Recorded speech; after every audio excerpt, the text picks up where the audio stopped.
Thank you. Michael Gove, we were told before the decision was taken on Monday to impose much stricter rules on people's movements that that decision would be based rigorously on the data around football and public activity and transport. Yet, despite asking every day this week, the government has not so far provided any of that data to justify the most sweeping restrictions on the population the country has ever seen. Will you promise now to publish that data? And could you explain why it hasn't been published so far? To Simon Stevens, can you guarantee that the NHS is ready for what's about to come? And if not, what is the one thing you still need from the government to prepare yourselves? Thank you, Tim. On the data, at every stage, we have followed the scientific and medical advice that we've been given, and we believe that we've taken the right steps at the right times. And the evidence shows that since the measures that we took on Monday, the British public have responded in a fantastic way. And we've seen a dramatic decline in the use of public transport, allowing public transport to be increasing the preserve of key workers. We've seen a decline in footfall, and people are, the overwhelming majority of the British people are following the strong advice that has been given in order to protect our NHS. And of course, we will share that data with you.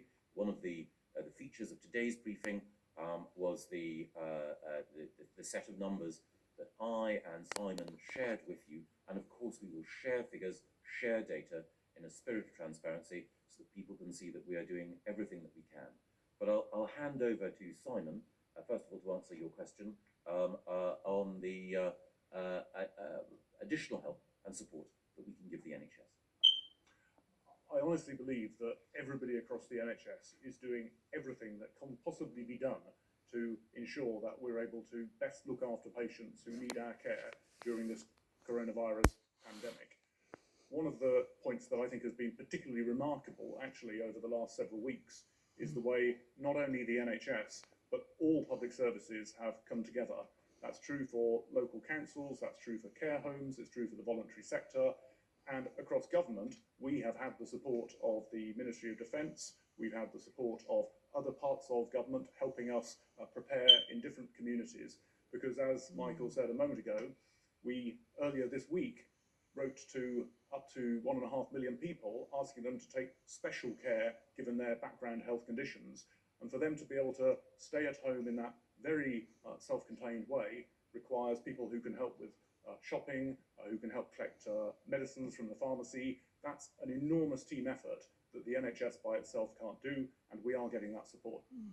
I might just ask Jenny just to say a little bit about data, social distancing measures, and the appropriateness of the steps that we take. Jenny. Thank you. So I think, as we've said, we've been trying to be transparent with this, but very confident that at all stages the government has acted on the science. It is an unprecedented event, as I think we're all recognising, and there is some degree of uncertainty with this. So with some of the data, as you acquire the data and the steps go into place, actually your data changes. So the earlier conversation around when will the peak be, well, it depends how successful we are.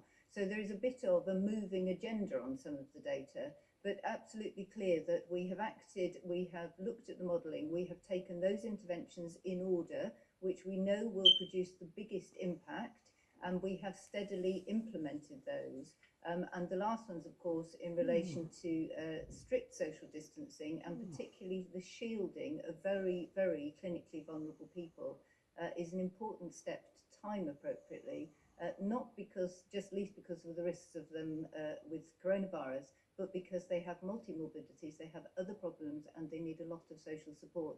So in this country, we have timed them really carefully to ensure that those social support systems are around to maintain them through the period of isolation. Thank you, Jenny. And I'll turn now to Hugo Guy from the I newspaper. Hugo. Mr. Gove, it sounds like you and your cabinet colleagues are not going to be automatically tested for